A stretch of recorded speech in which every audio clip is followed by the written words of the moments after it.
Standing tall against the horizon, their sharp angles cutting through time itself, pyramids are more than just ancient ruins. They are silent witnesses to a mystery that stretches across continents and centuries. From the golden sands of Egypt to the dense jungles of Mesoamerica, these monumental structures rise with an eerie similarity, despite being built by cultures that never met. How is it possible that civilizations separated by thousands of miles and even more years in time all converged on the same awe-inspiring design? This isn't just coincidence. It's a puzzle etched in stone, one that hints at something deeper about humanity itself. Think about it, pyramids weren't just buildings, they were statements. Grand, deliberate, and packed with meaning, the Egyptians aligned theirs with celestial precision, pointing toward the stars like cosmic gateways. The Maya built theirs as sacred stages for rituals that connected Earth to the heavens. Even civilizations like the Nubians and the Mesopotamians left their mark with these iconic shapes. But why? What was it about the pyramid that called to them, whispering across the ages? The answer isn't just about architecture. It's about the shared dreams of our ancestors, their fears, their beliefs, their desperate attempts to reach beyond what they knew. Today, we're going to unravel that mystery. This isn't just a tour of ancient sites, it's a journey into the minds of the people who built them. We'll explore how these structures reveal a hidden pattern, a thread connecting distant cultures through something far more powerful than trade or migration. Something universal. Along the way, we'll uncover clues buried in their construction, decode the symbols hidden in their stones, and maybe even catch a glimpse of what drove humanity to build toward the sky again and again.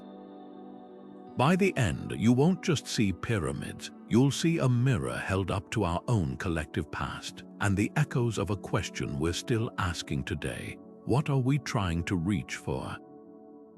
The pyramid shape isn't just a quirk of history, it's a blueprint that echoed across the ancient world. Take the Ziggurates of Mesopotamia, massive step towers that rose like staircases to the gods. Then shift your gaze to the sleek, smooth slopes of Egypt's Great Pyramid, polished to reflect the sun's rays.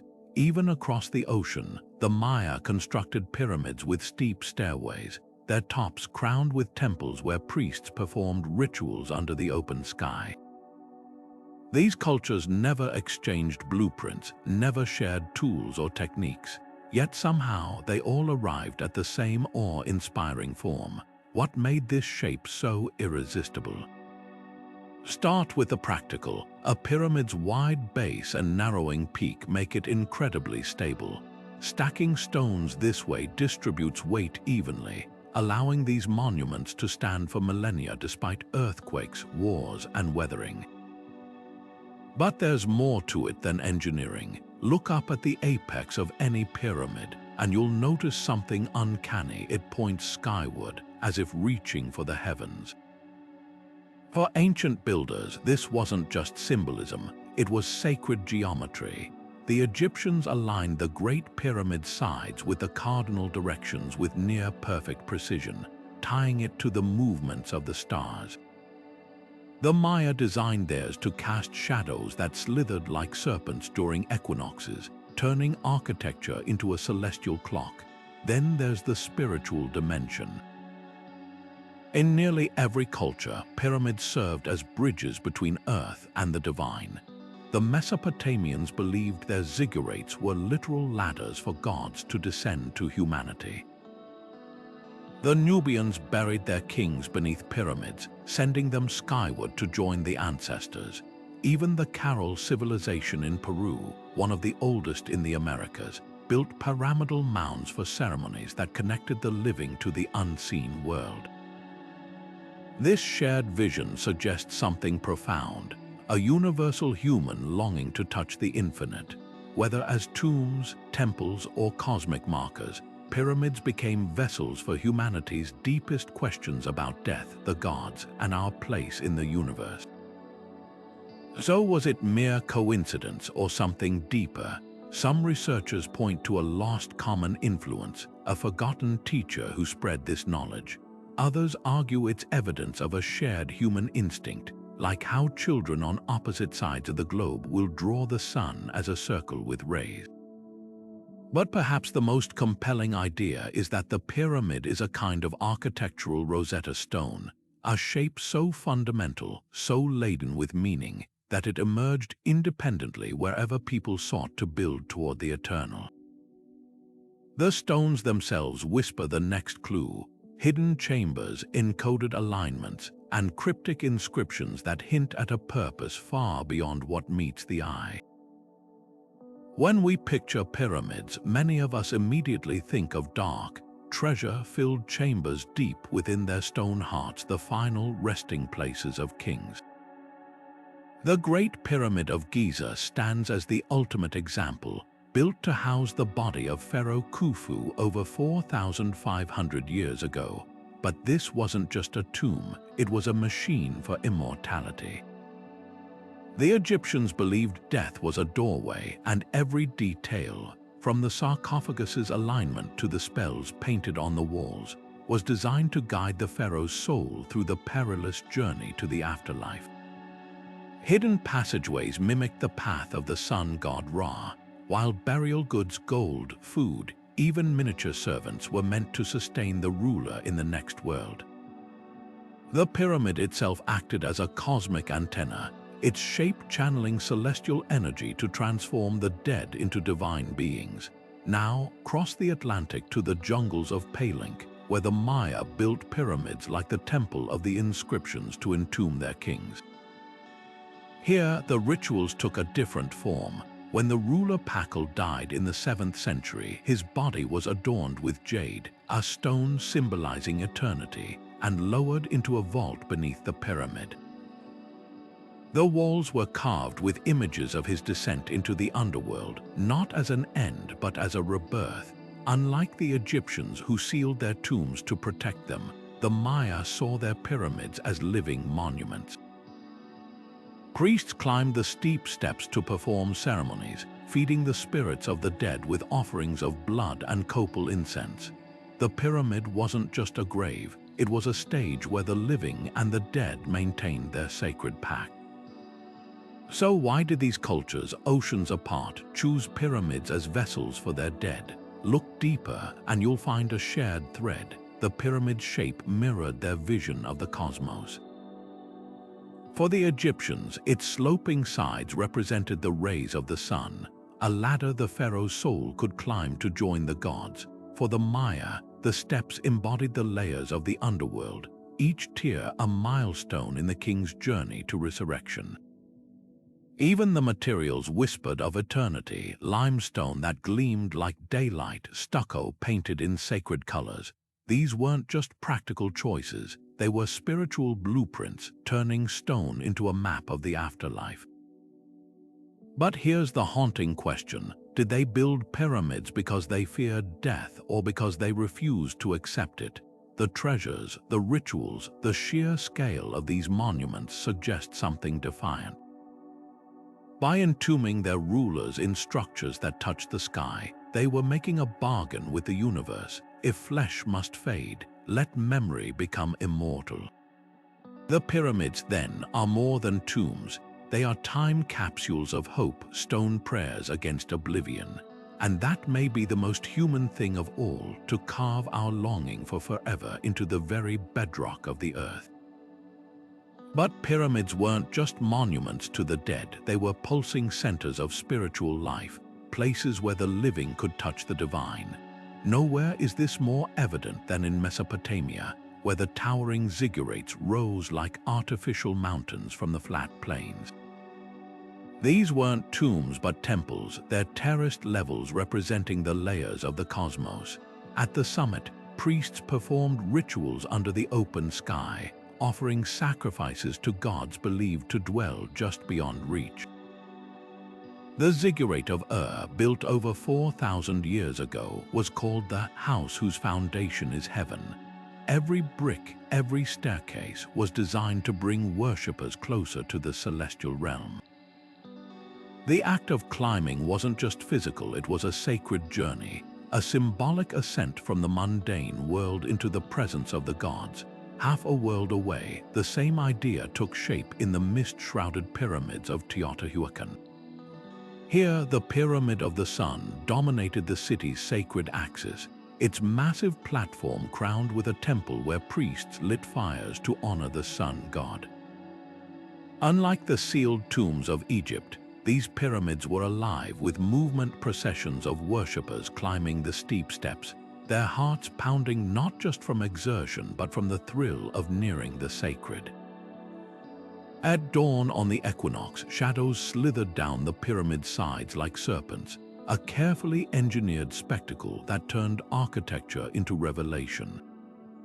For the people of Teotihuacan, the pyramid wasn't just a building, it was a living conduit between earth and sky. What's striking is how these distant cultures, separated by oceans and millennia, shared the same instinct to build upward toward the heavens. The Mesopotamians believed their gods descended to the Ziggurates summit. The Maya saw their pyramids as portals where shamans could commune with ancestors. Even the Indus Valley civilization, often overlooked in pyramid discussions, built massive platforms that may have served as ritual stages, the common thread. A conviction that the divine wasn't abstract but reachable, if only they could climb high enough. The pyramid's shape became a metaphor for spiritual striving, its apex a focal point where human devotion met celestial power. And then there's the sound. Modern archaeologists have discovered something eerie. Many pyramids were designed to amplify ritual chants or create echoes that mimicked thunder. At Chichen Itza, a clap at the base of El Castillo Pyramid produces a chirping echo resembling the sacred Quetzal bird. In Egypt's Great Pyramid, hidden chambers may have resonated with specific frequencies during ceremonies. These weren't just architectural accidents, they were sacred technologies turning stone into instruments of worship. Imagine standing in a crowd as voices rose in unison, the very stones humming in response, the boundary between earth and heaven feeling paper thin. That's the power these structures held, not just as symbols of faith, but as active participants in it. So why did this form endure across cultures? Perhaps because the pyramid distills a universal human yearning to transcend. Whether as tombs reaching for eternal life or temples bridging the earthly and divine, these structures gave physical form to humanity's oldest questions. They remind us that long before skyscrapers, before cathedrals, humans looked at the sky and thought, there must be a way up. And in that shared impulse, we see not just the genius of ancient engineers, but the heartbeat of something timeless, the relentless human drive to touch what lies just beyond our grasp. Look up at the night sky, and you'll see the same stars that guided ancient architects, except they didn't just gaze at them, they built monuments to mirror them. The Great Pyramid of Giza's 4 sides align almost perfectly with the 4 cardinal directions, a feat of precision that still baffles engineers today. But the real marvel lies in its air shafts, narrow tunnels angled to point directly at Orion's belt, and the pole star Thuban, celestial markers that held deep significance for the Egyptians. They weren't just observing the heavens, they were embedding the cosmos into stone, turning their pyramids into 3-dimensional star maps. Now, journey to the Yucatan Peninsula, where the Maya took this celestial conversation even further. The Pyramid of El Castillo at Chichen Itza isn't just aligned to the stars, it's a working solar calendar. During the spring and autumn equinoxes, the setting sun casts a shadow that slithers down the staircase like a serpent, an effect enhanced by carved snake heads at the base. This wasn't theater, it was sacred astronomy.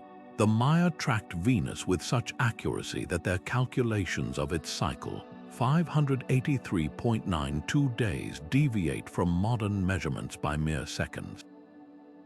Their pyramids doubled as observatories, with doorways and platforms positioned to frame the planet's dramatic appearances as it danced between constellations.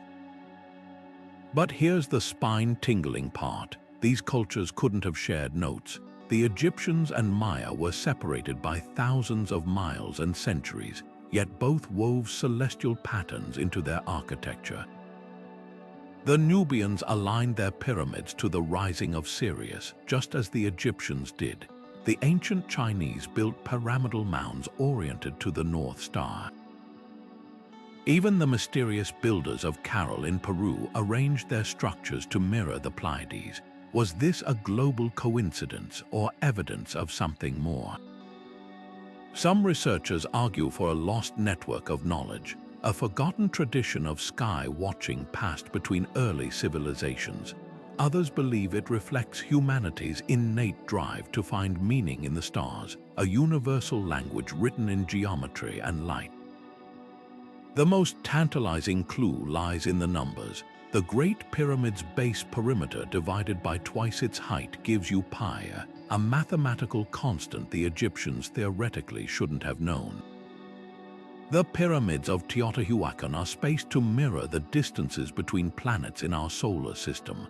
These aren't random flourishes, they're deliberate, sophisticated codes. Whether it's the work of a vanished master civilization or the independent brilliance of ancient minds, one thing is clear: the pyramids weren't just buildings. They were equations in stone, silent witnesses to a time when earth and sky were chapters in the same cosmic story. And that story might still hold secrets we've yet to decipher.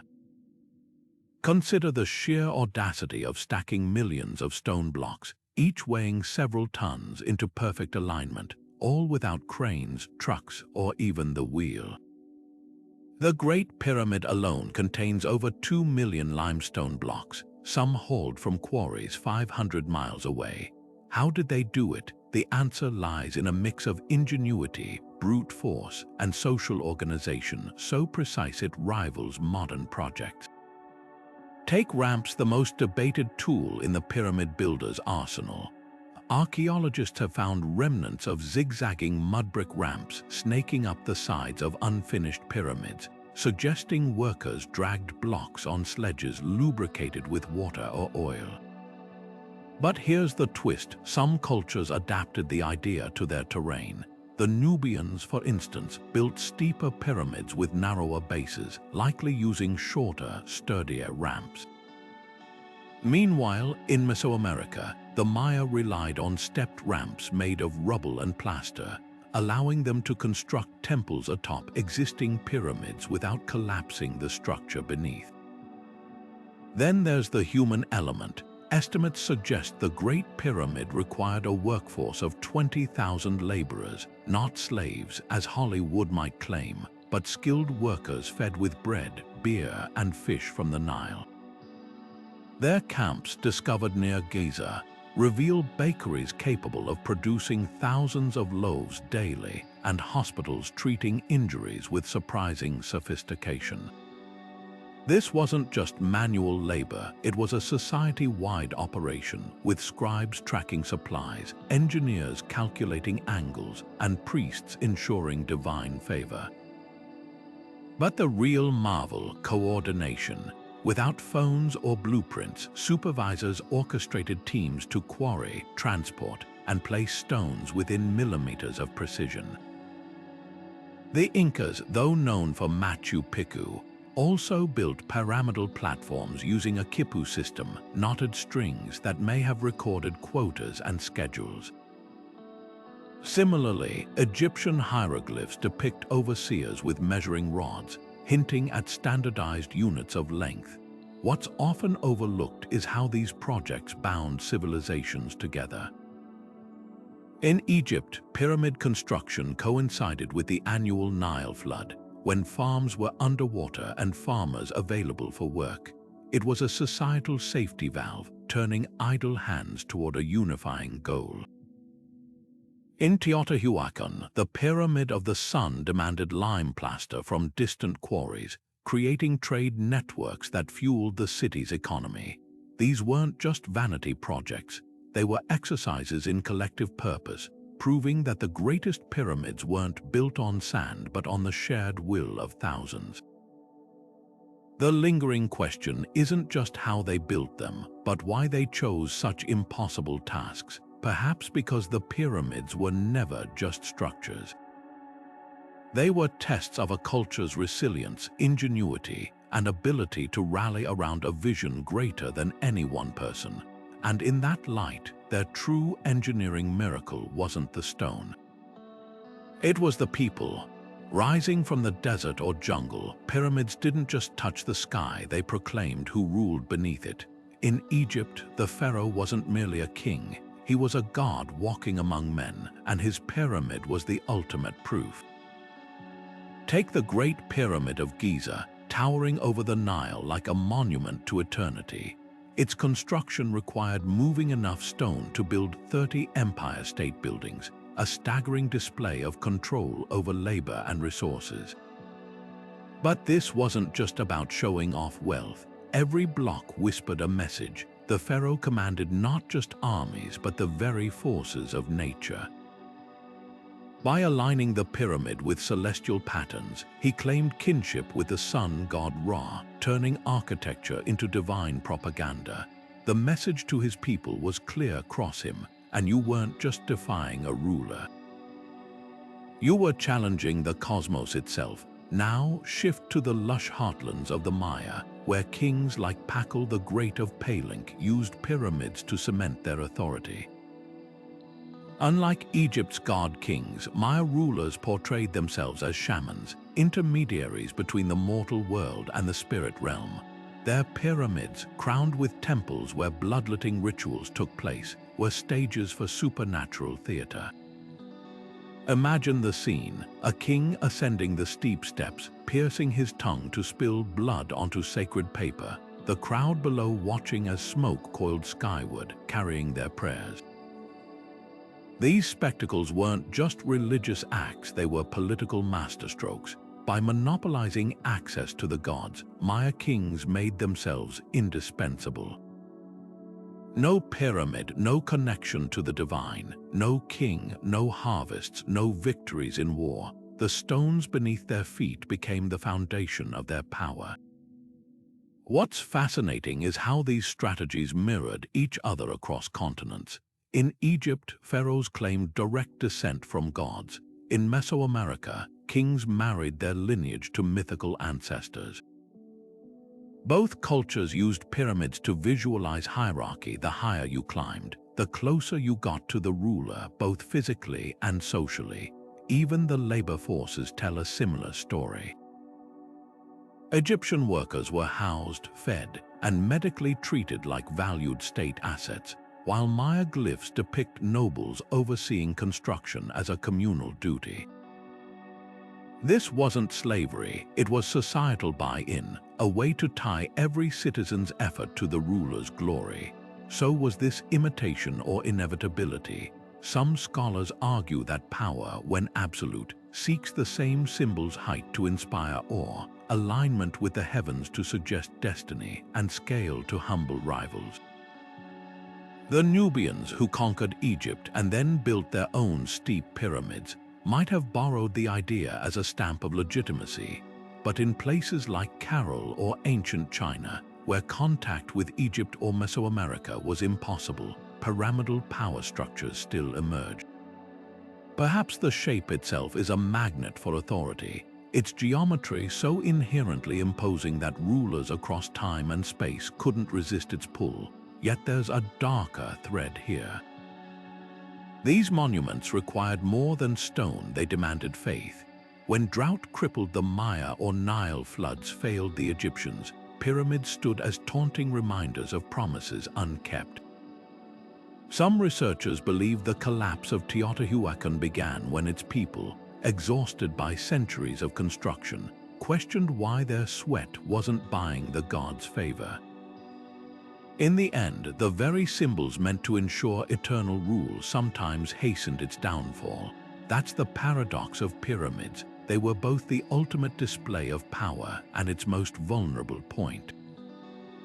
Because when you build your legacy on the idea that you're chosen by the heavens, what happens when the heavens stop listening? The question lingers like an echo across the ages. How did civilizations separated by oceans and millennia all arrive at the same breathtaking design?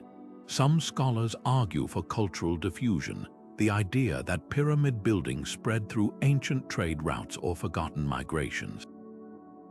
After all, the Phoenicians sailed as far as Britain, and the Olmecs of Mesoamerica left traces of their influence across continents. Could a seafaring people have carried the pyramid concept from Egypt to the Americas? The evidence is tantalizing but thin. A handful of artifacts suggest transatlantic contact, like cocaine traces in Egyptian mummies, a plant native only to South America. Yet there's no smoking gun, no blueprint exchanged between a Mesopotamian architect and a Maya stonecutter. On the other side of the debate stands the theory of independent invention, the notion that pyramids emerged spontaneously in isolated cultures because the form itself is deeply intuitive. Think of a child stacking blocks. The wider base naturally supports the narrowing top. Ancient engineers, facing the same gravitational challenges, may have arrived at the same solution independently. But this isn't just about physics. The pyramid's shape mirrors universal human experiences: mountains touching the sky, rays of sunlight converging at a distant point. When the Inca shaped their huacas into pyramidal forms, they were echoing the Andes themselves. The mythologies add another layer. Cultures without pyramids often envision the cosmos as a flat disk or a chaotic void. But pyramid-building societies share startlingly similar origin stories: worlds emerging from primordial mounds, gods descending staircases of stars. The Egyptians had the Benben stone, the primordial hill that rose from the waters of chaos. The Maya spoke of the world tree, its roots in the underworld and branches in the heavens. These aren't just stories, they're blueprints. When you believe the universe itself is layered, building upward becomes an act of cosmic mimicry. So are we wired to think in pyramids? Cognitive scientists point to our brain's knack for pattern recognition. The triangle is one of the first shapes humans learn to identify, its stability embedded in our subconscious. Artists from prehistoric caves to modern sketchpads default to pyramidal compositions, a central figure flanked by smaller ones, a peak drawing the eye upward. Even our metaphors lean vertical, climbing the ladder of success, aiming for the pinnacle of achievement. The pyramid, then, might be more than a cultural artifact. It could be a neurological reflex, a shape that feels inevitable because it mirrors how we process the world. Yet the most compelling answer may lie in between. Perhaps early humans, gazing at the same stars, feeling the same awe, simply found the most profound way to say, "We are here, we reach." Whether through shared inspiration or whispered knowledge lost to time, the pyramids stand as monuments to something deeper than stone, a testament to the shared architecture of human wonder. Long before the pyramids of Egypt pierced the horizon, the Ziggurates of Mesopotamia were already reaching for the heavens. These step towers, built as early as 4,500 years ago, weren't just the earliest pyramids, they were the original skyscrapers, their baked brick terraces towering over the flat plains of Sumer and Babylon. Unlike the smooth slopes of Giza, Ziggurates rose in distinct levels, each tier painted a different color to represent the layers of the cosmos. At the summit stood a shrine, a sacred space where priests communed with gods believed to descend from the sky. The most famous, the Great Ziggurate of was called Etemeneguru, literally, house whose foundation is heaven. Every brick was stamped with the name of King Namu, a declaration that this wasn't just architecture, it was a collaboration between mortals and the divine. What made these structures revolutionary wasn't just their height, it was their purpose. While later pyramids often served as tombs, ziggurates were vibrant centers of worship. Priests climbed their steep staircases daily, carrying offerings of grain, oil, and precious metals to statues of gods like Enlil or Ishtar. The rituals performed at the summit weren't hidden away but visible to the city below, turning the ziggurat into a stage for spiritual theater. Imagine the awe of watching smoke from sacrifices curl into the sky, the priests' chants echoing down the terraces as the sun set behind the shrine. This wasn't just religion, it was a performance of power, a way to unite a community under the watchful eyes of the gods. The ziggurate's design also held a secret genius. Its tiered structure wasn't just symbolic, it was practical. The wide base stabilized the tower against Mesopotamia's frequent floods, while the stepped sides reduced wind resistance, allowing these fragile mud brick monuments to survive centuries. Later cultures seem to have borrowed this innovation. The Nubians adapted the concept for their steeper pyramids, while the Maya added temple platforms atop each tier. Even the pyramids of Egypt, though smoother in form, may have evolved from stepped prototypes like the Pyramid of Djoser. The real question isn't whether ziggurates inspired later pyramids, it's why their core idea proved so universally adaptable. Perhaps the answer lies in the ziggurate's greatest legacy, the idea of sacred space. Unlike natural mountains, which were often seen as the homes of unpredictable spirits, ziggurates were human-made and God-approved. Their precise orientation, corners aligned to the cardinal directions, mirrored the order the Mesopotamians believed their gods imposed on chaos. This concept of architecture as cosmic mirror would echo through history, from the alignment of the Great Pyramid to the Maya star-tracking temples. The ziggurat wasn't just a building, it was a philosophy in clay and brick, a testament to humanity's earliest attempt to impose meaning on the raw material of the earth. Yet for all their influence, ziggurates remain eerily silent about their builders. Unlike Egyptian pyramids covered in hieroglyphs or Maya temples adorned with carvings, ziggurates reveal little about the people who climbed them. Their bricks bear only the briefest inscriptions, kings' names, gods' epithets. The real story lies in the artifacts found at their bases: broken clay tablets with prayers for good harvests, tiny statues of ordinary worshippers with hands clasped in eternal supplication. These fragments suggest that while kings may have built the ziggurates, it was the farmers, the potters, the weavers who truly gave them life, climbing not to the shrine at the top, but only as high as their station allowed, leaving offerings on the lower terraces. In this way, the ziggurat became more than a temple. It was a ladder of social order, every step a reminder of one's place in the universe. So were ziggurates the original blueprint for all pyramids. In form, perhaps not. The smooth-sided pyramids of Egypt and the temple-topped pyramids of the Americas each took the concept in new directions, but in spirit, the connection is undeniable. The ziggurate's greatest gift wasn't its shape, but its ambition, the audacious belief that humans could build their own mountains, that heaven wasn't a distant dream but a destination reachable by climbing high enough. Every pyramid that followed, whether tomb or temple or cosmic clock, shared that same dizzying aspiration to touch the sky and in doing so become something more than mortal. Before the pyramids pierced Egypt's skyline, the dead rested beneath mastaba's low, rectangular tombs of mud brick that dotted the Nile's edge like silent sentinels. These humble structures, with their sloping sides and flat roofs, were the starting point of something extraordinary. Around 2,600 years before the Common Era, an architect named Imhotep had a vision that would change history.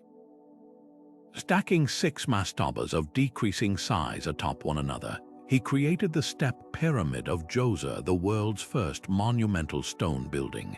Rising 200 feet into the air, It wasn't just a tomb, it was a revolution in stone, a declaration that death could be defied with grandeur.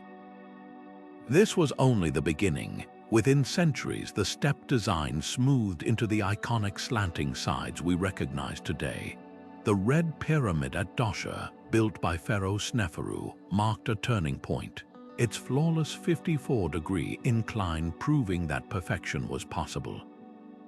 But it was Sneferu's son Khufu who would push the limits further than anyone dared. His Great Pyramid at Giza, towering at 481 feet, remains a marvel of precision. Each of its 2,300,000 blocks fits with gaps less than a millimeter wide, its sides aligned to true north with an error margin of just 1/15 of a degree. To achieve this, the Egyptians didn't just rely on brute strength. They mastered astronomy, using the polar star to calibrate their measurements, and mathematics, calculating slopes with a system of ratios that still baffles modern engineers. Yet these weren't just feats of engineering, they were acts of faith. Every pyramid was a machine for resurrection, its chambers designed to guide the pharaoh's soul through the Juwat, the perilous underworld. The walls of the burial chamber inside the Pyramid of Unas are inscribed with the pyramid texts, the oldest religious writings in the world. These spells, meant to protect and transform the king, reveal a belief that stone could hold magic. The pyramid's apex, often capped in gold or electrum, wasn't just decorative. It was a beacon, reflecting sunlight to symbolize the pharaoh's ascent to join the sun god Ra in his eternal journey across the sky. But let's not forget the politics. A pyramid was the ultimate propaganda tool. Construction employed thousands of farmers working during the Nile's flood season, skilled artisans carving hieroglyphs, and scribes tracking shipments of limestone from Tura and granite from Aswan. This wasn't just busy work, it was nation-building. By centralizing labor and resources, pharaohs strengthened their control, turning subjects into stakeholders in their divine legacy. When the Greek historian Herodotus claimed the Great Pyramid took 20 years to build, he missed the deeper truth. It took a civilization. The quarries, the roads, the bakeries feeding workers, all of it wove the pyramid into Egypt's economic and social fabric. What's haunting is how abruptly the age of pyramids ended. By the time of the New Kingdom, around 1500 years before the Common Era, pharaohs had shifted to hidden rock-cut tombs in the Valley of the Kings. Some say it was because pyramids were too tempting for tomb robbers. Others argue the theology changed, the afterlife became more personal, less tied to monumental displays. But perhaps the real reason lies in the sheer exhaustion of scale. The pyramid at Meidum, likely also built by Sneferu, collapsed centuries after construction, its outer casing sliding into rubble.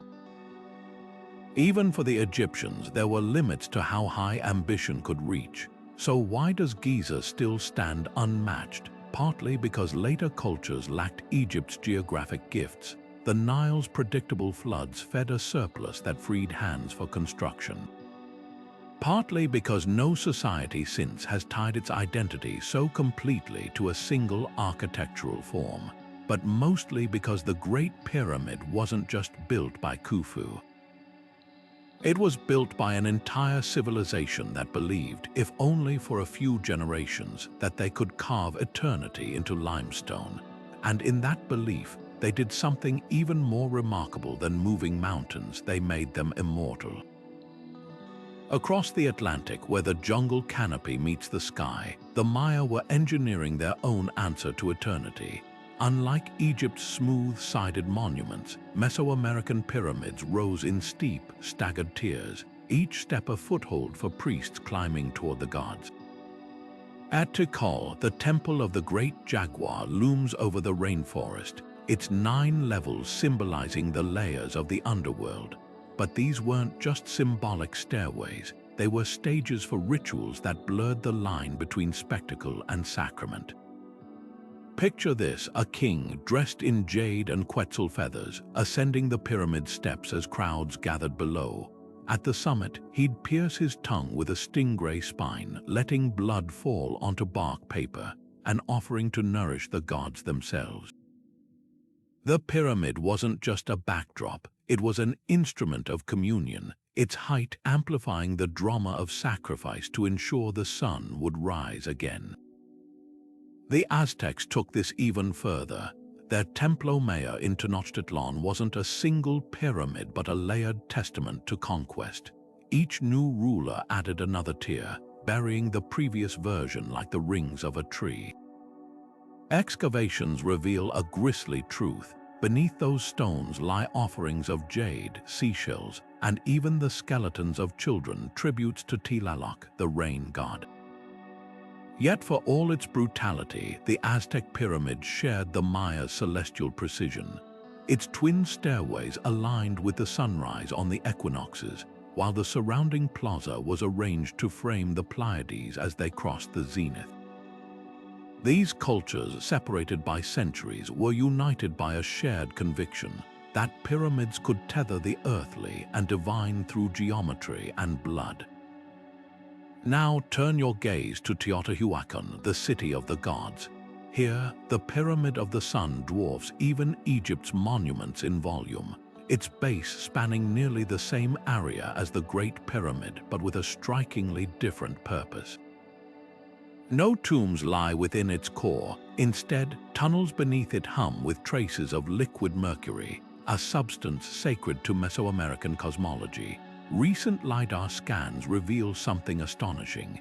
The entire city is a mirror of the cosmos, with pyramids positioned to mirror the stars of Orion's belt, just like Giza. But here's the twist: Teotihuacan's builders left no written records. Their alignment with the heavens wasn't dictated by pharaohs or kings, but by a collective vision so profound it needed no signature.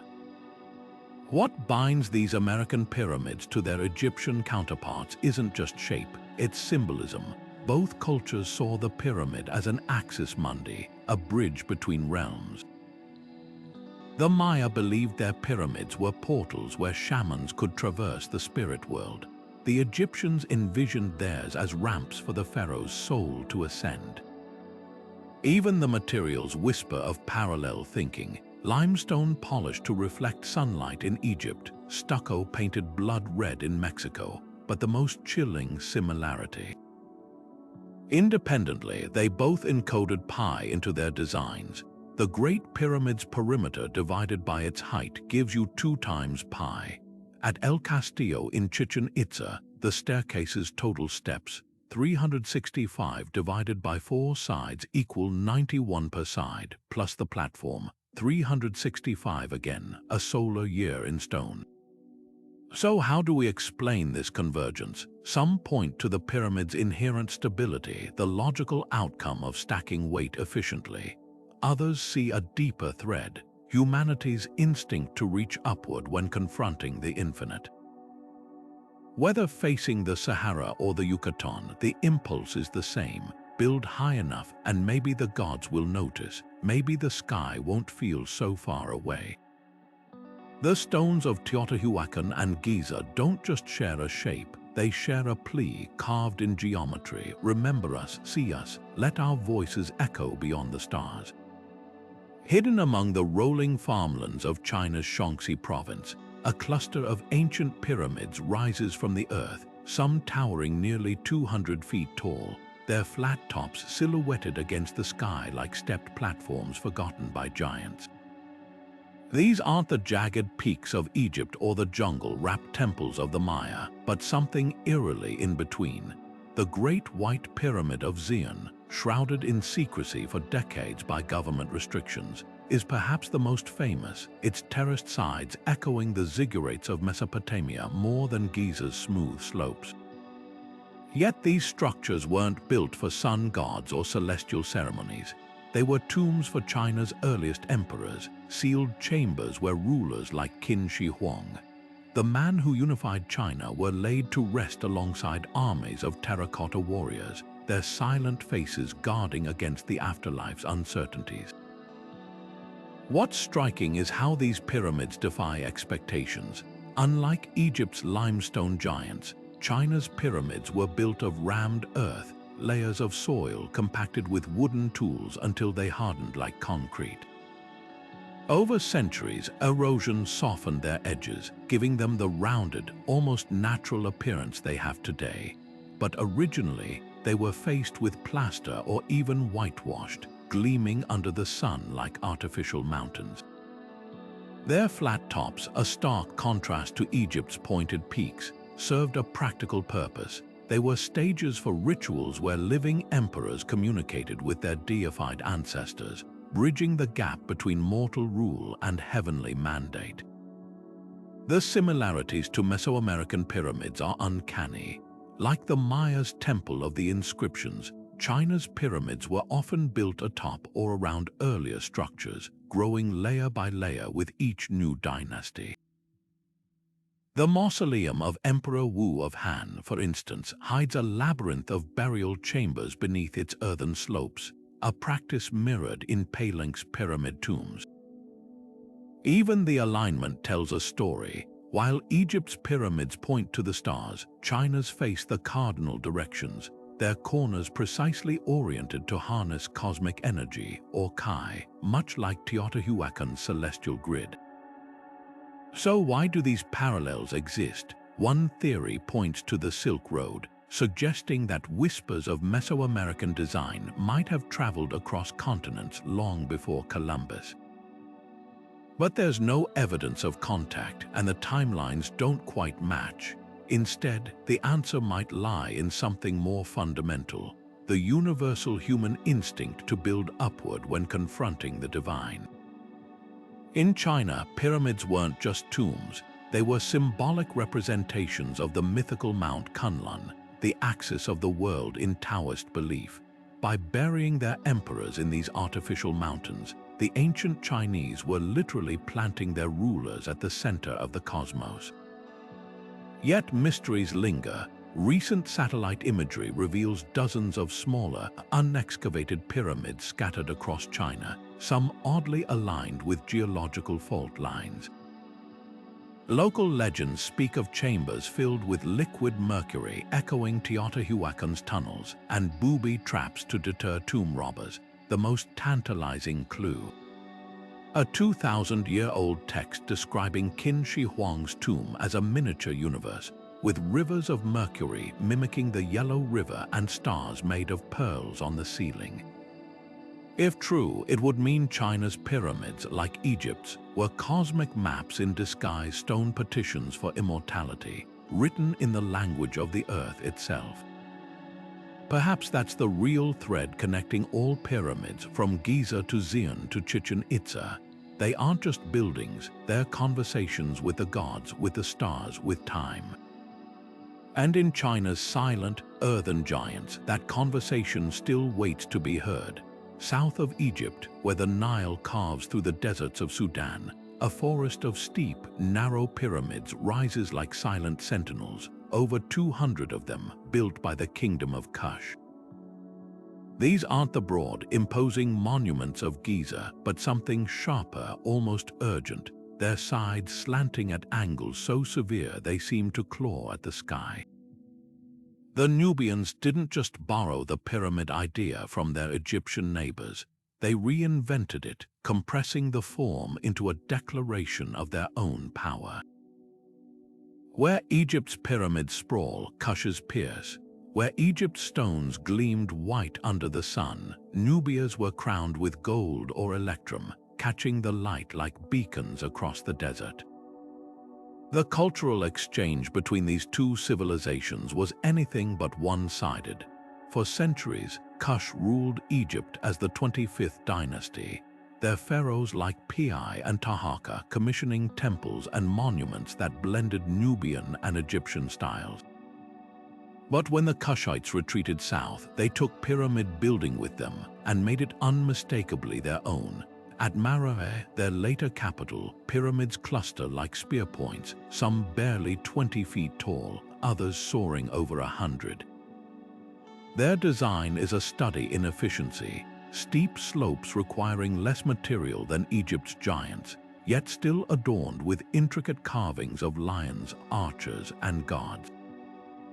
The capstones, when they survive, show the goddess Isis spreading her wings, a distinctly Kushite twist on Egyptian iconography. But here's the provocative question: was this imitation or competition? The Nubians didn't just build pyramids, they built them better. Their burial chambers weren't hidden deep within the structure but lay beneath, connected by staircases, a practical innovation that thwarted tomb robbers for centuries. Their mortuary temples, tucked against the pyramid's eastern face, were scaled for intimacy, not spectacle. Even the spacing tells a story. Where Egypt's pyramids stand in isolated grandeur, Kushas are often grouped in tight clusters, suggesting a society where elites, not just kings, merited eternity in stone. The rivalry simmered in the details. Egyptian texts dismiss Kush as a land of bowmen and tributaries, yet Nubian art proudly depicts their victories over pharaohs. A tablet at Jebel Barkal shows the Kushite king smiting enemies under the gaze of Amun, a scene cribbed directly from Egyptian temples, but with the roles reversed. And when the Romans later tried to invade Kush, Queen Amanianas retaliated by sacking a swan and hauling the bronze head of Augustus home as a trophy, burying it beneath the steps of a temple so worshippers would tread on the emperor's face. Every pyramid, then, was a rebuttal. We are not your subjects, we are your equals. Yet for all their defiance, the Nubians shared Egypt's deepest belief that stone could cheat death. The pyramids of Mara held not just bodies but Ba, the soul represented as a bird with a human face.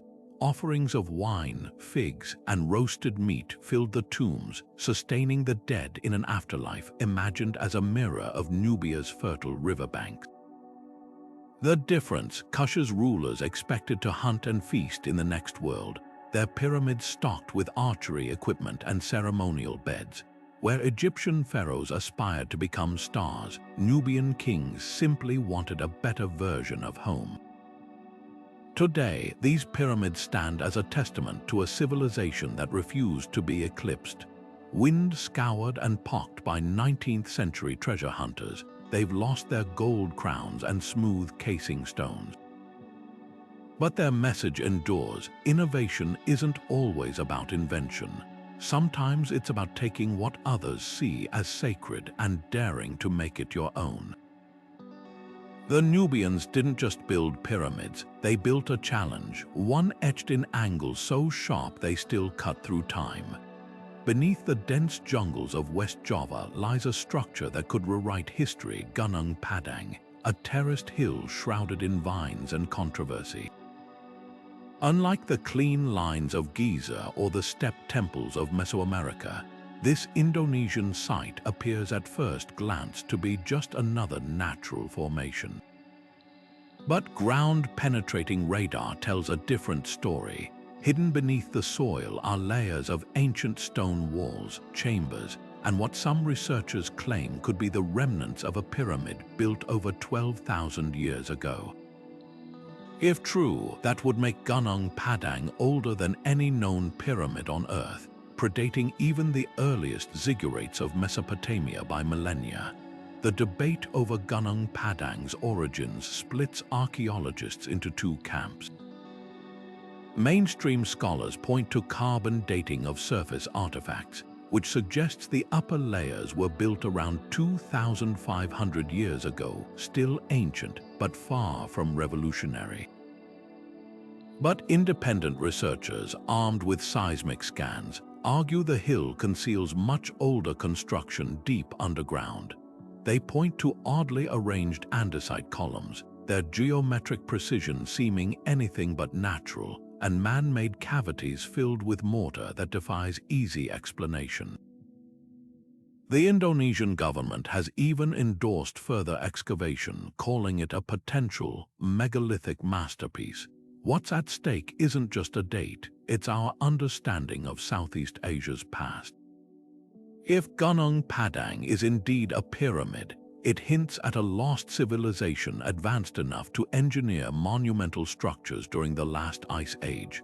Local legends speak of a kingdom named Atlantis, swallowed by the sea, and some theorists draw parallels to Plato's account of a sunken empire. More grounded interpretations suggest it was an astronomical observatory or a sacred site for ancestor worship. The terraces align with the cardinal directions, much like Egypt's pyramids, and local folklore claims the hill emits strange energies, a detail that, while unproven, fuels fascination. But skepticism runs deep. Critics accuse pyramid proponents of cherry-picking data, noting that natural geological processes can create columnar rocks and underground voids. The controversy mirrors earlier disputes over sites like Bosnia's so-called Pyramid of the Sun, where wishful thinking sometimes outpaced evidence. Even if Gunnung Padang's oldest layers are man-made, their purpose remains opaque. Unlike Egypt's tombs or Maya's temples, there are no carvings, no burial goods, just silent stones waiting to be deciphered. Perhaps the most compelling clue lies in the broader context. Across Indonesia, megalithic traditions flourished, from the mysterious stone jars of Sulawesi to the stepped pyramids of Bali's Pura Besaki. These structures, though younger, share Gunung Padang's spiritual DNA sites where earth and sky were ritually connected.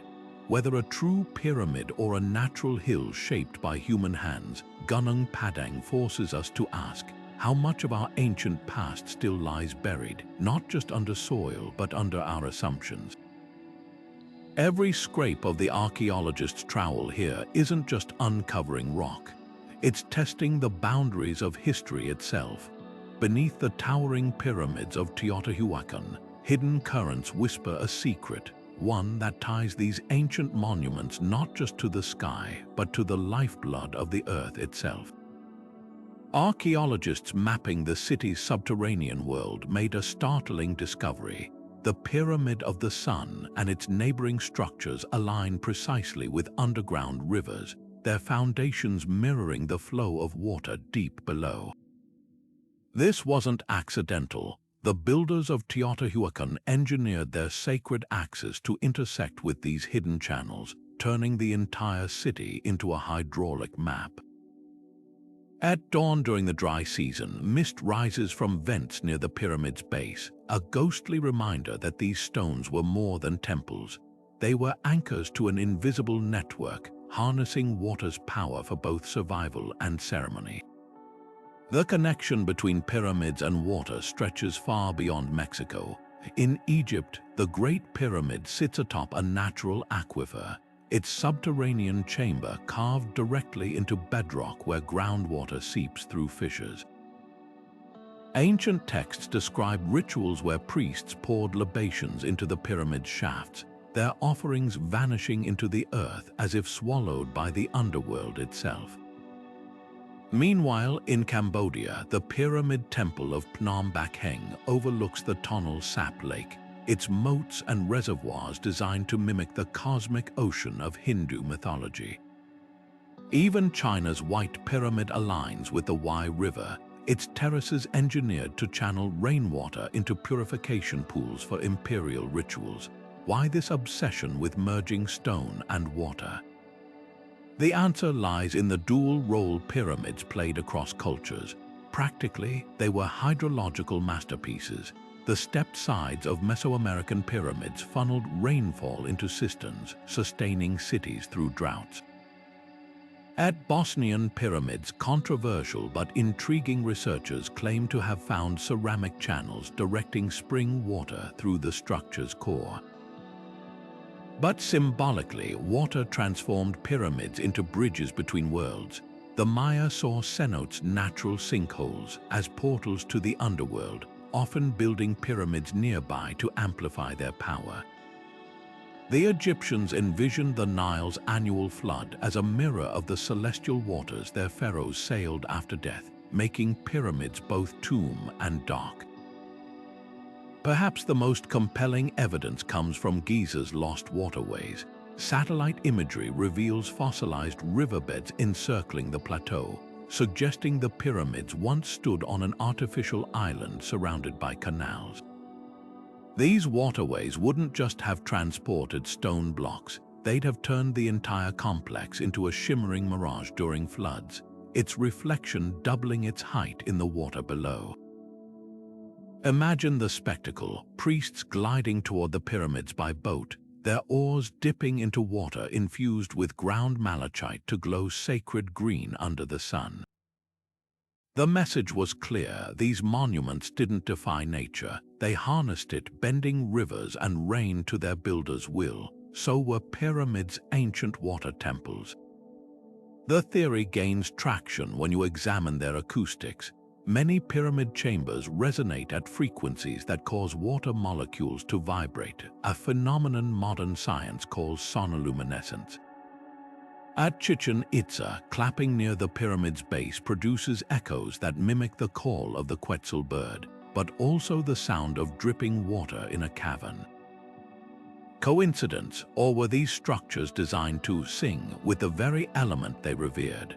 From the subterranean springs beneath Teotihuacan to the Nile's hidden channels under Giza, pyramids worldwide seem to whisper the same truth: to control water was to control life itself.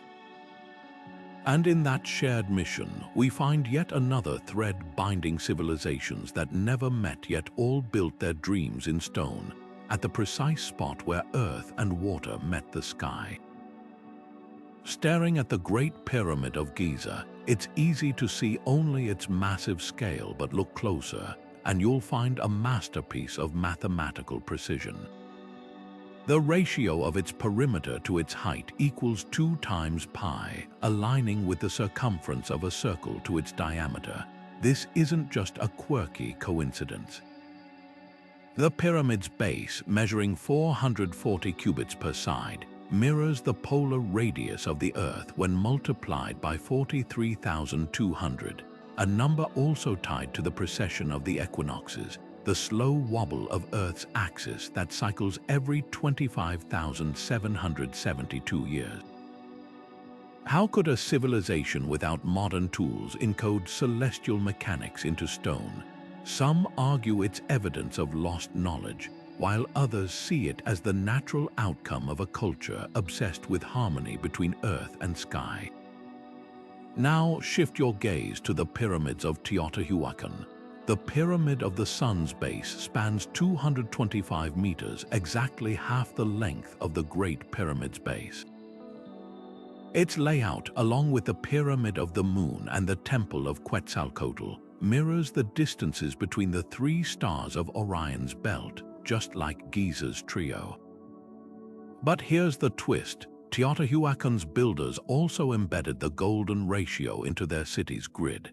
The Avenue of the Dead divides the complex into sections measuring 1 to 1.618, the same proportion found in seashells, galaxies, and even the human face.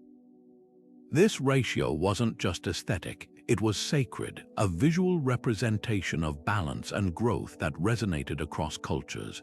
The Maya took this further, weaving fractal geometry into their pyramids. At El Castillo in Chichen Itza, the 91 steps on each of its 4 sides, plus the platform, total 365, a solar year carved in stone. But climb inside the older pyramid hidden beneath it, and you'll find another set of steps, perfectly aligned but scaled down, like a Russian nesting doll of sacred mathematics. These recursive patterns, seen in everything from temple facades to the branching of ceiba trees, suggest the Maya saw the universe as a series of repeating, self-similar forms. Their pyramids weren't just buildings, they were models of cosmic order.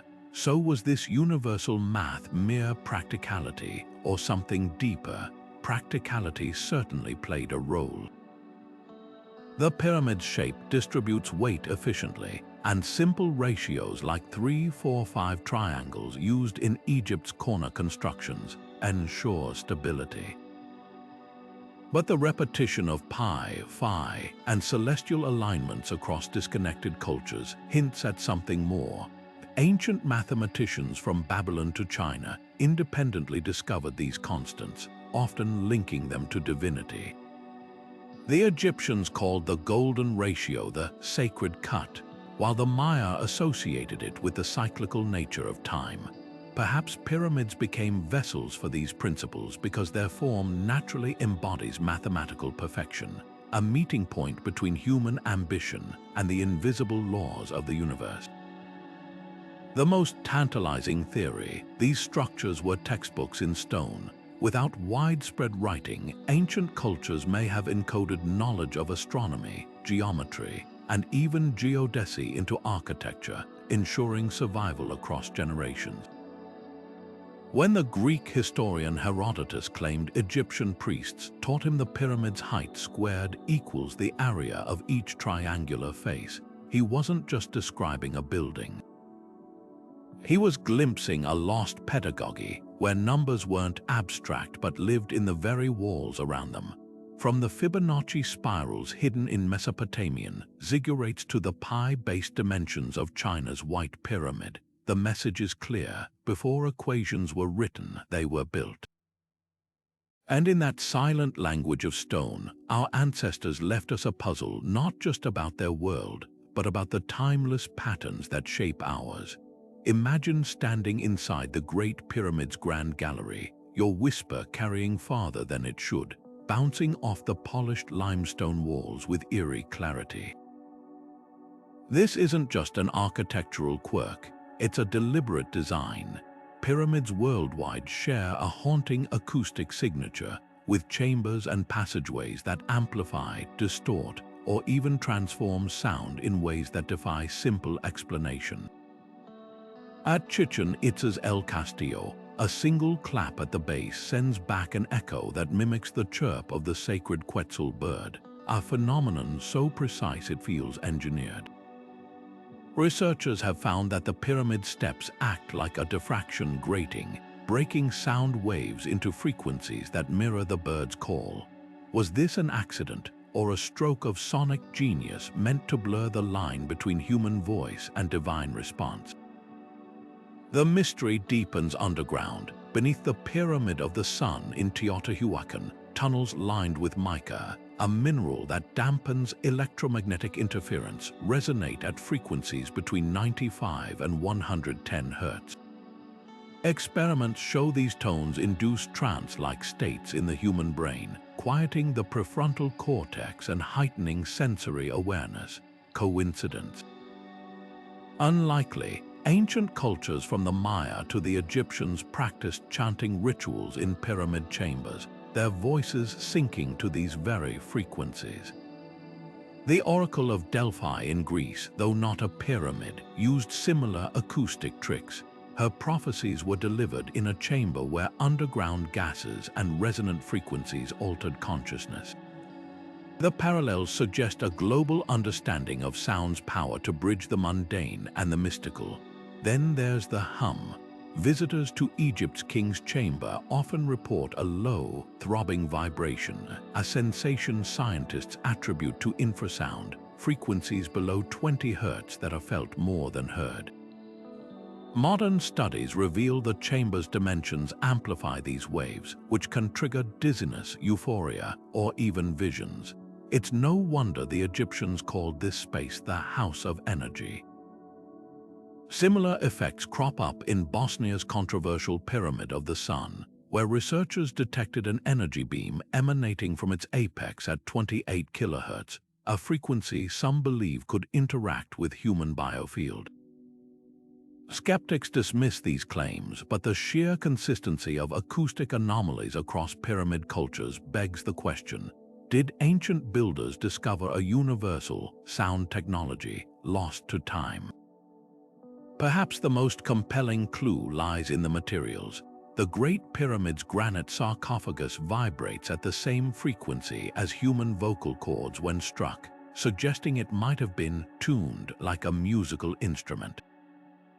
In Peru, the pyramids of Caral feature flutes crafted from condor bones, their notes matching the resonant frequencies of the structures themselves.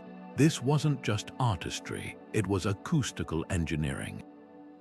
When played inside the pyramids, these instruments would have created standing waves, filling the space with harmonics that could alter perception or even, as some theories propose, manipulate matter at a molecular level. So were pyramids ancient sound chambers? The evidence whispers yes. From the Quetzal echoes of Mesoamerica to the subsonic throbs of Giza, these structures seem designed to harness sound as a sacred tool. Not just to communicate with gods, but to become them if only for a moment, when every stone is tuned like a tuning fork and every corridor a waveguide, the line between temple and transducer vanishes. And in that silence between echoes, we're left wondering, did our ancestors know secrets about sound that we're only beginning to hear? The Great Pyramid of Giza hums with mysteries that refuse to stay buried, especially when it comes to the tantalizing idea that these ancient structures might have been more than tombs or temples. What if they were power plants, energy harvesters, machines disguised as monuments? The theory sounds like science fiction, but it's rooted in some genuinely puzzling details. Take the pyramid's inner chambers, lined with granite, a stone packed with quartz crystals known to produce piezoelectricity under pressure. When subjected to vibrations, like those from Earth's natural resonance or even ritual chanting, these crystals could theoretically generate small electrical charges. Combine that with the pyramid's shafts perfectly aligned to channel electromagnetic waves, and suddenly, the idea of ancient energy tech doesn't seem so far-fetched. Then there's the curious case of the missing capstone. Most Egyptian pyramids were originally topped with gold or electrum, metals that conduct electricity. Some researchers suggest these capstones acted like conductive antennas, drawing atmospheric energy down the pyramid slopes. 19th century experiments even claimed that razor blades placed inside scale model pyramids stayed sharper longer, a phenomenon dubbed pyramid power. While mainstream science dismisses this as placebo effect, the obsession persists. Why? Because pyramids worldwide share odd traits, precise alignments with Earth's magnetic fields, chambers that amplify sound frequencies, and materials chosen for their electromagnetic properties. But let's separate speculation from substance. No excavation has uncovered wires, batteries, or clear evidence of ancient tech, yet the anomalies nag. In Bosnia, the controversial Pyramid of the Sun emits a beam of ultrasonic energy from its apex, detectable by scientific instruments. In China, the white pyramids surrounding soil shows unusual magnetic distortions. Even mainstream archaeologists admit Teotihuacan's pyramids were built over mineral-rich springs, possibly harnessing groundwater's conductive properties for rituals. The common thread, a deliberate interplay between stone and unseen forces. Perhaps the most compelling argument isn't about electricity, but resonance.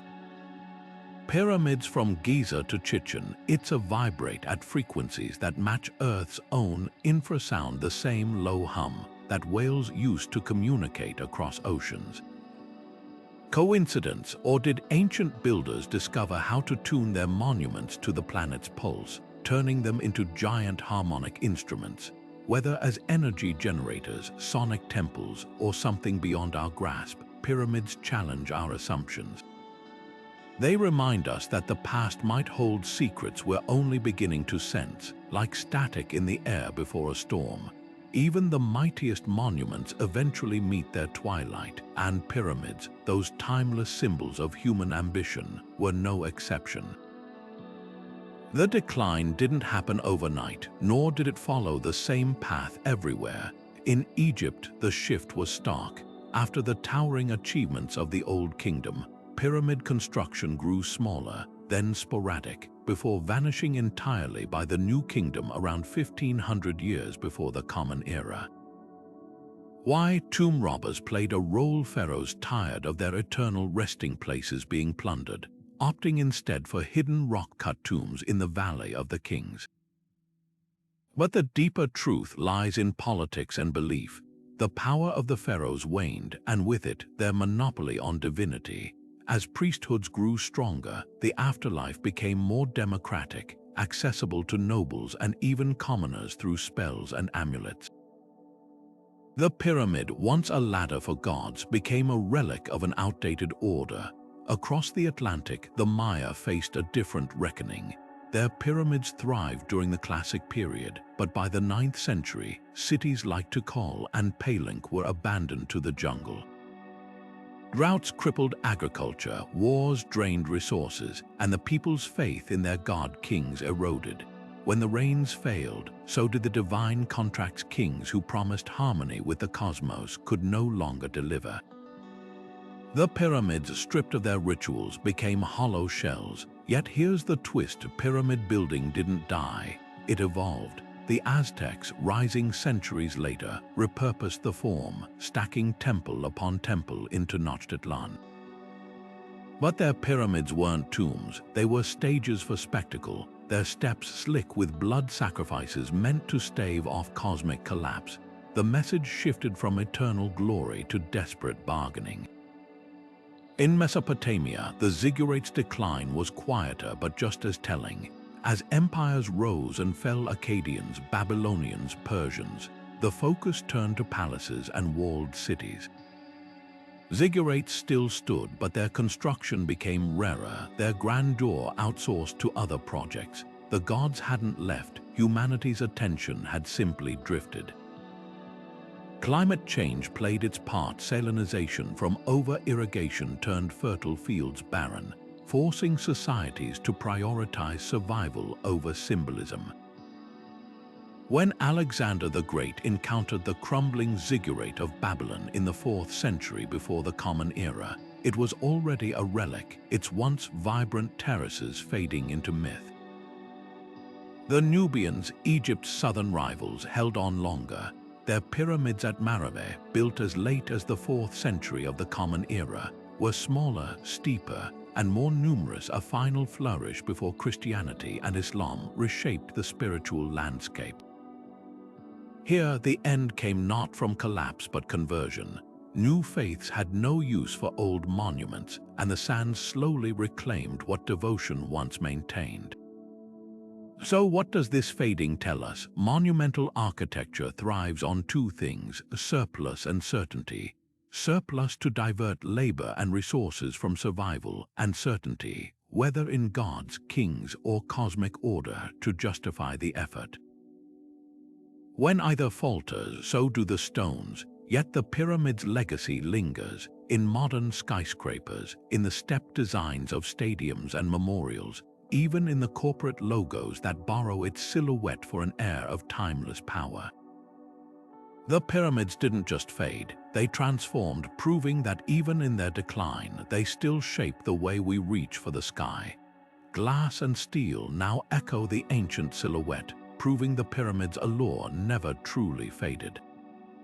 Paris's Louvre Pyramid, designed by I.M. Pei in 1989, is perhaps the most striking modern homage, a shimmering geometric jewel resting atop the museum's classical courtyard.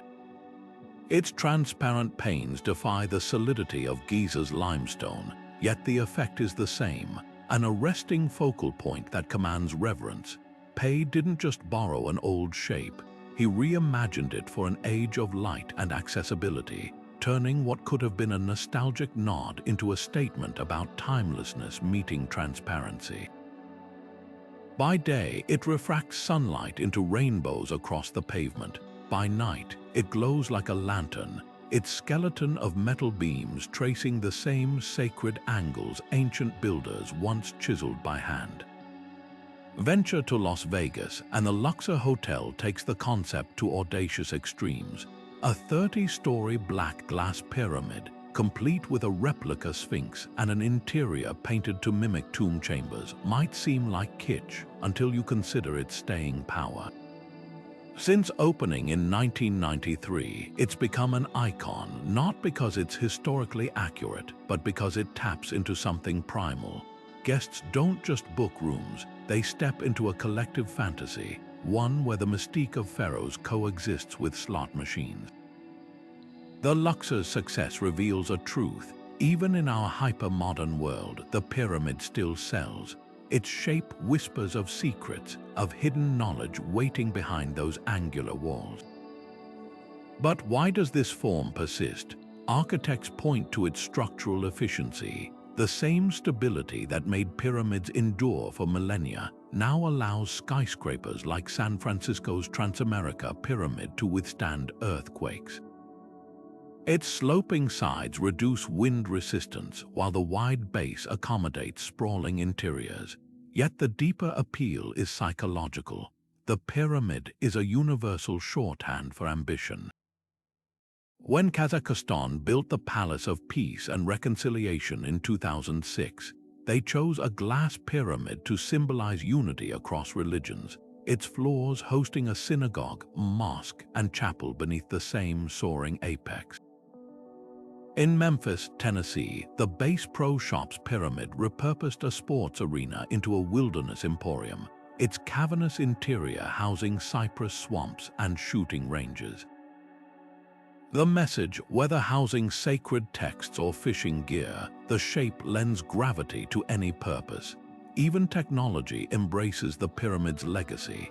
Apple's proposed campus in Cupertino initially included a sprawling, pyramid-like data center, a nod, perhaps, to the idea that cutting-edge innovation still bows to ancient principles of harmony. Meanwhile, in Dubai, the Ziggurat Pyramid project envisions a self-sustaining city housed within a terraced mega-structure, blending Mesopotamian inspiration with solar panels and vertical farms. These designs aren't copying the past, they're channeling its genius, proving that the pyramid's true power lies in its adaptability. The most poignant modern tribute might be the least flashy, the Pyramid of Remembrance in Ukraine, a stark concrete memorial to soldiers. Its jagged, unfinished apex mirrors the broken lives it honors, yet its enduring form suggests resilience. This duality, strength and sorrow, permanence and impermanence, captures why the pyramid endures. It's not just a shape, it's a canvas. Whether holding art, sheltering tourists, or mourning heroes, it carries the weight of our collective yearning. And in that, the ancients would recognize something familiar, a structure built not just to impress, but to mean something.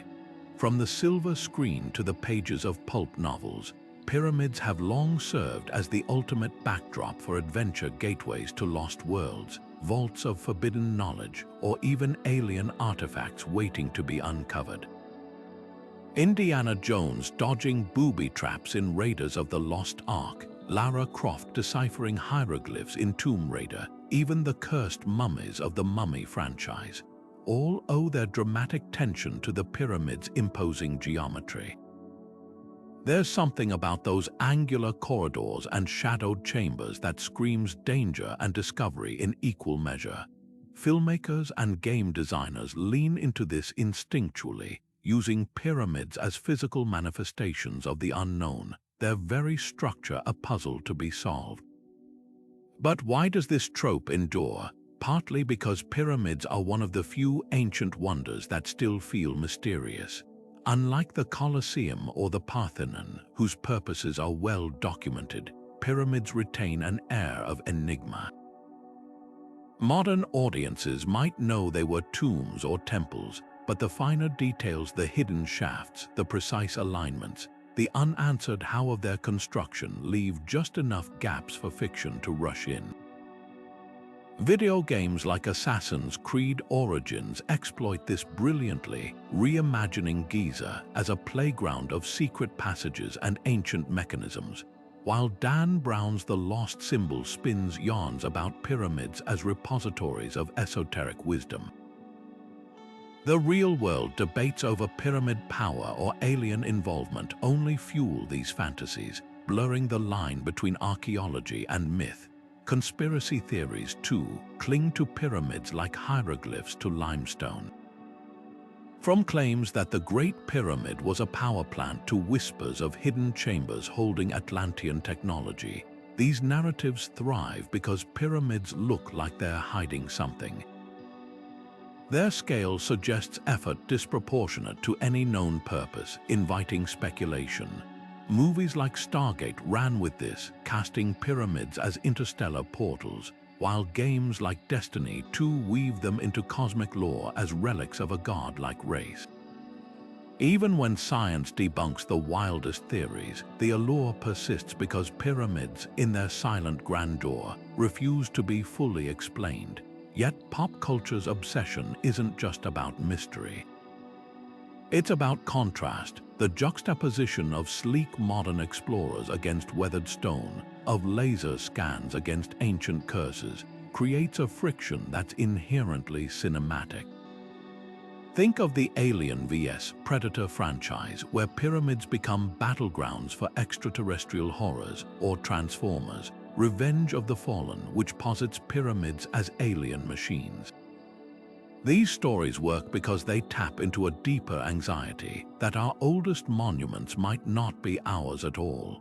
The pyramid in these tales is a reminder that history isn't just something we study, it's something that might still surprise us. And then there's the humor. For every Indiana Jones, there's a DuckTales episode where Scrooge McDuck outwits traps to loot a pyramid's treasure. The absurdity of booby-trapped artifacts or mummies chasing intruders becomes comedy gold precisely because it plays on our collective imagination. Even children's media like Minecraft simplifies pyramids into dungeons filled with loot and danger, proving the trope transcends age.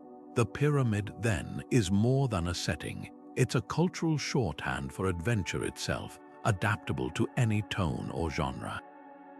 What's fascinating is how these fictional portrayals circle back to reality. Tourists visiting Giza today half expect to find hidden levers or glowing artifacts, their expectations shaped by a century of storytelling. Archaeologists jokingly lament the Indiana Jones effect, where every new discovery is met with unrealistic hopes of golden idols or world-altering secrets. Yet this feedback loop keeps pyramids relevant. Each generation reinvents them for its own myths, ensuring they remain not just relics of the past, but vessels for our endless curiosity. After all, the greatest trick the pyramids ever pulled was convincing the world they still have secrets left to tell. The idea that pyramids were built by aliens or some long-lost super-civilization isn't just fringe speculation. It's a full-blown cultural phenomenon. Proponents of these theories point to the same baffling details that puzzle mainstream archaeologists: the precision of the stonework, the celestial alignments, the sheer scale of labor required. How, they ask, could ancient people without modern tools or machinery achieve such feats? The answer, according to some, is that they didn't. Enter the ancient astronaut hypothesis, popularized by books like Erich von Däniken's Chariots of the Gods, which argues that extraterrestrials gifted pyramid-building knowledge to early humans. The so-called evidence often cited includes the mathematical sophistication of the Great Pyramid's dimensions, the uncanny similarity of pyramids across disconnected continents, and even alleged hieroglyphs resembling spacecraft or futuristic technology. But let's peel back the layers. The math behind the Great Pyramid's proportions, while impressive, isn't proof of alien intervention. Ancient Egyptians were meticulous astronomers and mathematicians, capable of complex calculations without outside help. Those spaceship hieroglyphs, usually misinterpreted, a bird glyph becomes a UFO with selective cropping, or a weathered carving gets over-imagined into something it's not. As for the global pyramid pattern, we've already seen how the shape's stability and cosmic symbolism make it a natural choice for cultures trying to reach the divine. The real mystery isn't why so many civilizations built pyramids, it's why we're so quick to assume they couldn't have done it themselves. Then there's the Atlantis angle.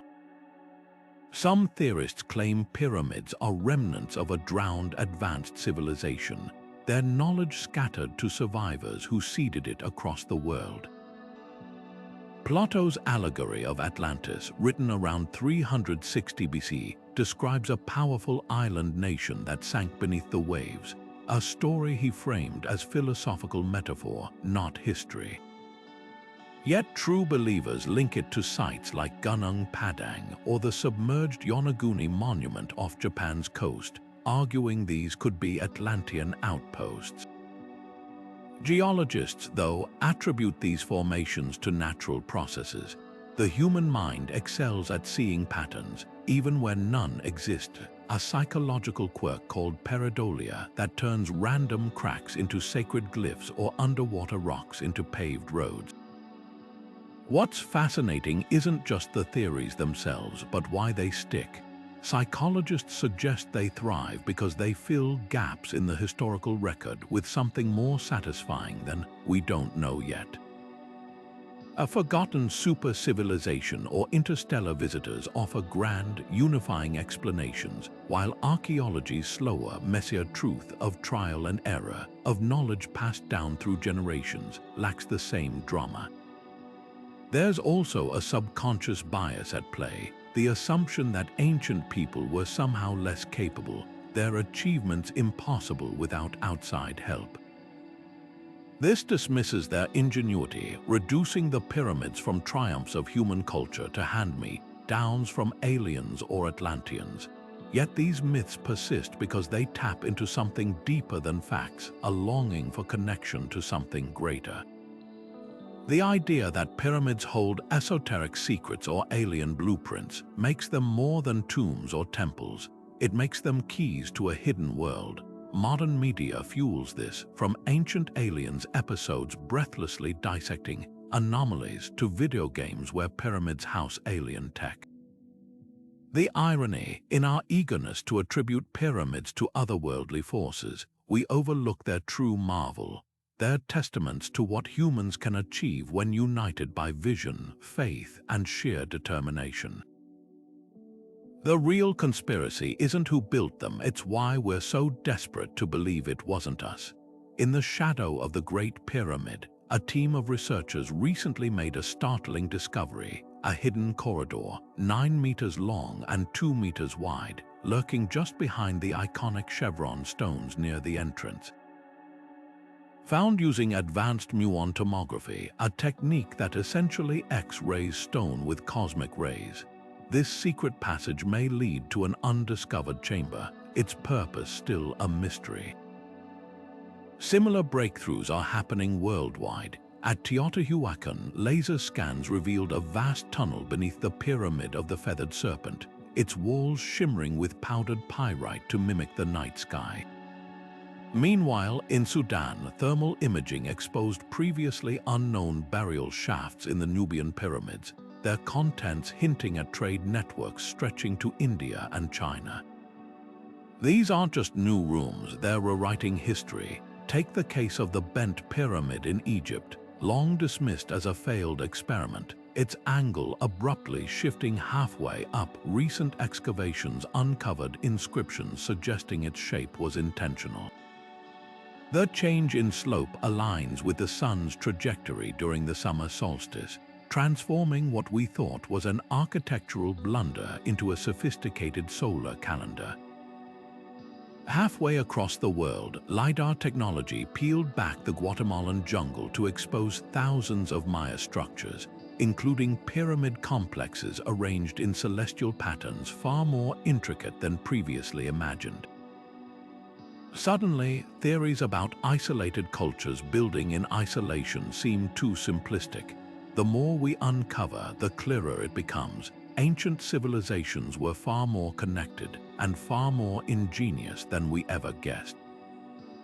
Dating techniques are also revolutionizing the timeline. For decades, Egyptologists placed the Great Pyramid's construction around 2,500 years before the Common Era. But new analysis of ancient pollen trapped in the pyramid's mortar tells a different story. The pollen comes from plants that bloomed during the Nile's flood season, suggesting construction happened year-round, not just when farms were underwater. This small detail appends old assumptions about labor organization, hinting at a society capable of staggering logistical coordination. Similarly, redating the Bosnian Pyramid of the Sun long controversial, with optically stimulated luminescence revealed its layers were indeed shaped by human hands, though likely as a Neolithic hilltop sanctuary rather than a rival to Giza. Perhaps the most tantalizing finds are the ones that defy explanation.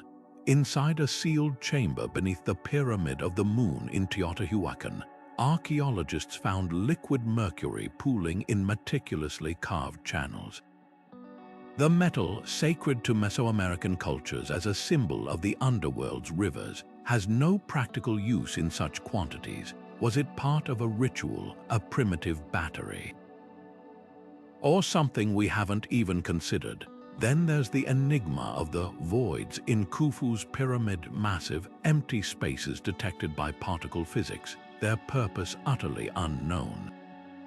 These discoveries don't just add to our knowledge, they humble it. Each answer unlocks 3 new questions, proving that after centuries of study, the pyramids still guard their deepest secrets. The real revelation isn't just what we're finding, it's how we're finding it. Drones map inaccessible sites, AI deciphers eroded inscriptions, and quantum sensors detect buried chambers without lifting a shovel. Archaeology is no longer just about digging, it's about listening. Listening to the faint echoes of cosmic rays bouncing off hidden walls, to the whispers of isotopes in ancient mortar, to the silent stories told by pollen grains and mercury droplets. And as the tools improve, so does our respect for the builders, their precision, their ambition, their ability to encode celestial truths into stone. It wasn't magic. It was genius, and with every new discovery, we're not just uncovering their world, we're rediscovering our own capacity for wonder. There's something about a pyramid silhouette that stops us in our tracks, a primal pull that transcends time and culture.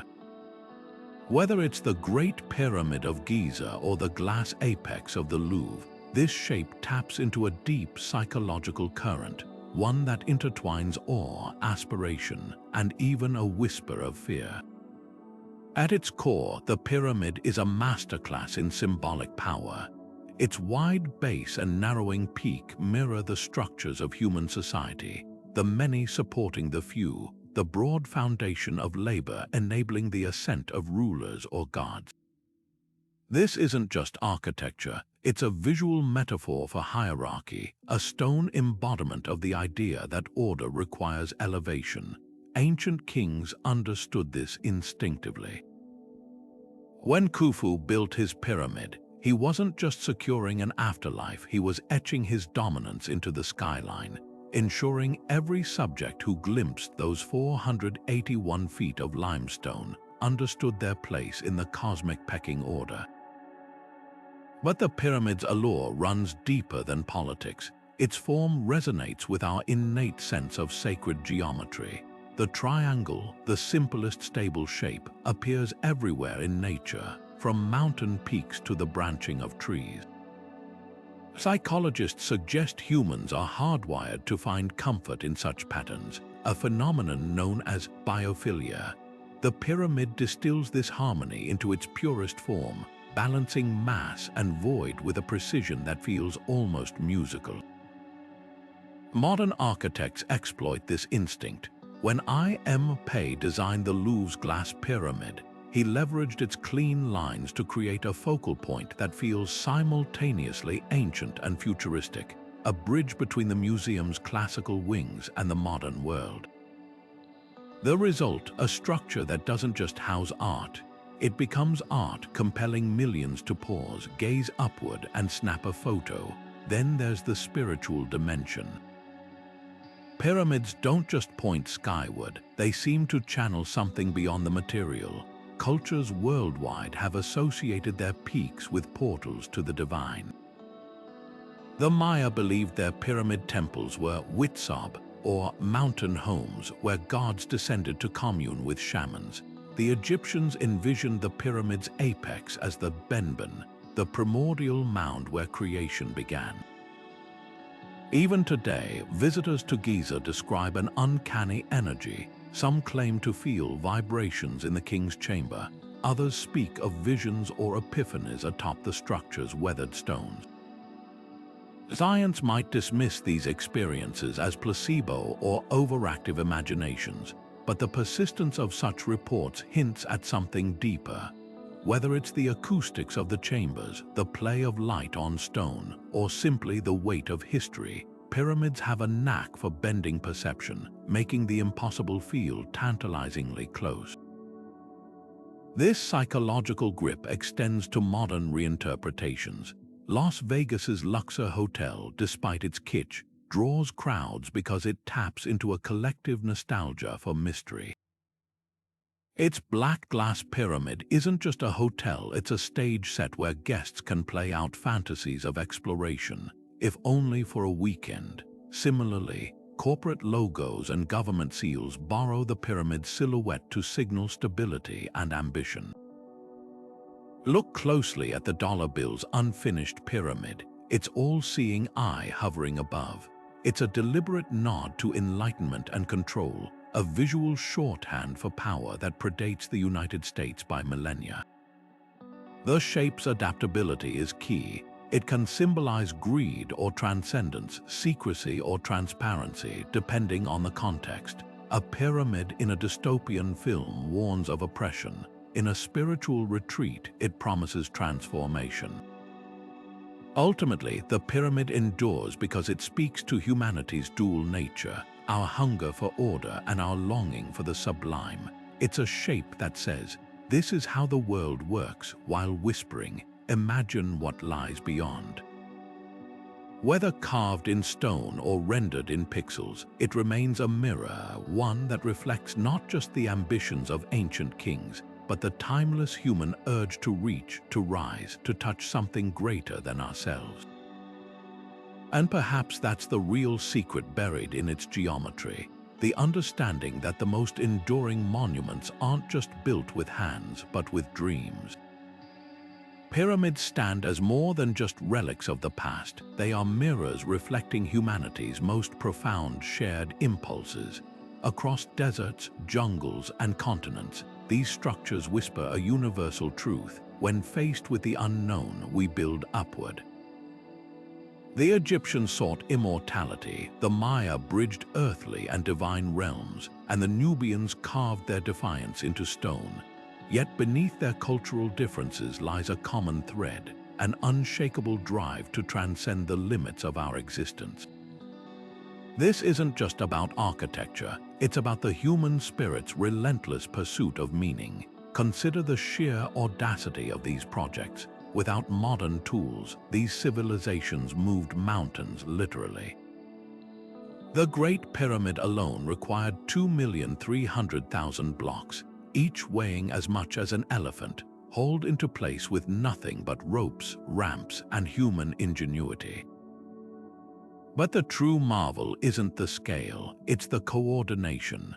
From the quarry workers to the astronomers aligning shafts with celestial precision, pyramid building was a symphony of collaboration. These weren't tyrannical projects of oppression, as once assumed, but societal endeavors: farmers working during flood seasons, artisans honing their crafts, priests ensuring divine favor. In an age before globalization, pyramids became early experiments in collective purpose, proving that when humanity unites around a vision, even the impossible becomes stone. The parallels between distant cultures are too striking to dismiss as coincidence. The Maya and Egyptians, separated by oceans and centuries, both encoded pi into their designs. The Nubians and Mesopotamians, though differing in style, shared the belief that pyramids connected rulers to cosmic order. Was this cultural diffusion or something deeper? Cognitive scientists point to the pyramid's innate psychological power. Its stable base and ascending peak mirror our mental models of hierarchy and aspiration. Children instinctively stack blocks into pyramid shapes, artists compose images around triangular focal points. The form feels inevitable because it resonates with how we perceive stability and transcendence. Yet pyramids also reveal our vulnerabilities.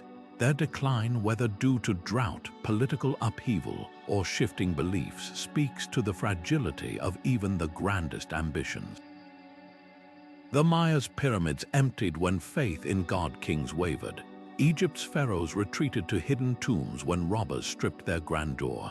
These monuments teach us that no society, no matter how mighty, is immune to collapse. But their enduring presence also offers hope. The same impulse that drove ancient builders to carve eternity into limestone now inspires sustainable cities and space exploration. Silicon Valley's tech campuses echo pyramid design, not for mysticism, but because the shape still symbolizes innovation and aspiration. Perhaps the greatest lesson lies in what pyramids omit. For all their precision, they rarely glorify war or conquest.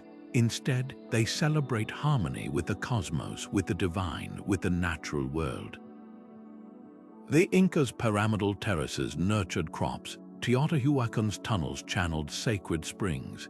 In an era of climate crisis, these ancient blueprints remind us that true progress isn't about dominating nature, but collaborating with it. The pyramids challenge us to ask, what are we building toward today? Not just physically, but spiritually, collectively. They remind us that the highest achievements aren't measured in stone, but in the legacy of wonder they inspire. The same wonder that now draws millions to gaze up at their slopes and for a moment touch the infinite. From the tombs of pharaohs to the temples of Mesoamerica, pyramids have served as humanity's most enduring architectural obsession. They were vessels for the dead, bridges to the divine, stages for power, and compasses to the cosmos, each civilization imprinting its own meaning onto this universal form. The Egyptians saw them as resurrection machines, their precise alignments guiding souls to the stars. The Maya transformed theirs into celestial calendars, their steps counting the days between heaven and earth. The Nubians built them as declarations of defiance, their steep angles cutting through history like blades. And the Ziggurates of Mesopotamia became stairways for gods, their terraced levels mirroring the layers of creation itself. Yet the most captivating mystery isn't how they were built, but why the same shape called to cultures separated by oceans and millennia. Was it the pyramid's inherent stability, its slopes defying gravity and time? Or something deeper, a shared human instinct to reach upward when confronting the infinite? The parallels are too precise to dismiss. From the golden ratio encoded in Teotihuacan's grid to the pi-based dimensions of Giza, these structures whisper of a universal language, one written not in words but in geometry and light. Even today, their silhouettes tug at our subconscious, whether in the glass apex of a museum or the pixelated dungeons of a video game. So what does this say about us? That across time and space, humans are united by the same awe, the same hunger to touch what lies just beyond our grasp. Pyramids are more than stone, they are metaphors carved into the earth. They ask us to consider whether innovation is truly invention or simply rediscovery, whether the gods we sought to impress were ever out there at all, or if the act of building was itself the prayer. Now it's your turn. If pyramids are humanity's architectural fingerprint, what do you think they reveal about our collective psyche? Are they monuments to ambition, to fear, or to something we've yet to name? Drop your theories in the comments, and if this journey through the ages left you craving more mysteries, don't forget to explore our other deep dives into history's greatest enigmas. After all, the past isn't just a story, it's a conversation, and the pyramids, they're still listening.